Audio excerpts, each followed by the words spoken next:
Earlier this week, the path Mike Brown walked on Canfield Drive was marked with wilting roses, leading to the spot where he fell in a confrontation with a Ferguson police officer.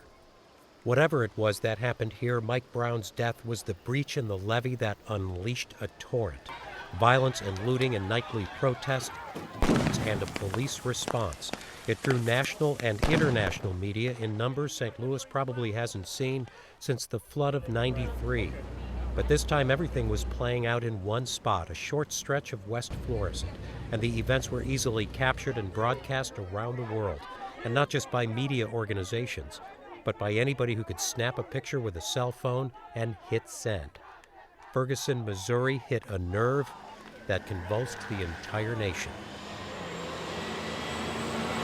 For the past week or so, the flood of emotion has been receding. The pictures are less dramatic.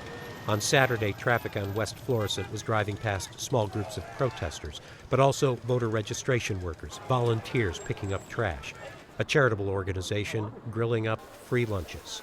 And so we wanted to come out and put a positive face on things and let folks come together and talk. And we thought the best way to do that, of course, was to provide a meal.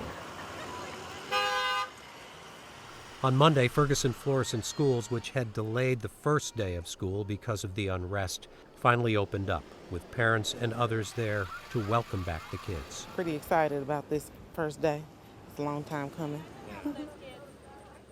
Later that morning, the story turned back to Michael Brown, and thousands came for his funeral service. And most of us here have the faith that, we need to get us through. Yeah, there's going to be change. Outside the Friendly Temple Church, there was an army of media, and reporters were filing stories in French and German, Arabic, Spanish, Korean, and Russian. All are covering this story because it's so, surprisingly, it happened here in the center of the United States. For most of the visiting reporters, this was the end of the story. 1 week, and I'm leaving tomorrow. They're heading off to cover other events in other places. As with the flood of '93, they won't be sticking around to report on the cleanup and the rebuilding.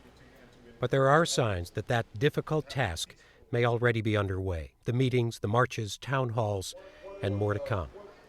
St. Louis can't really afford to consider Ferguson old news, and probably can't simply patch up the old levee and hope that it holds.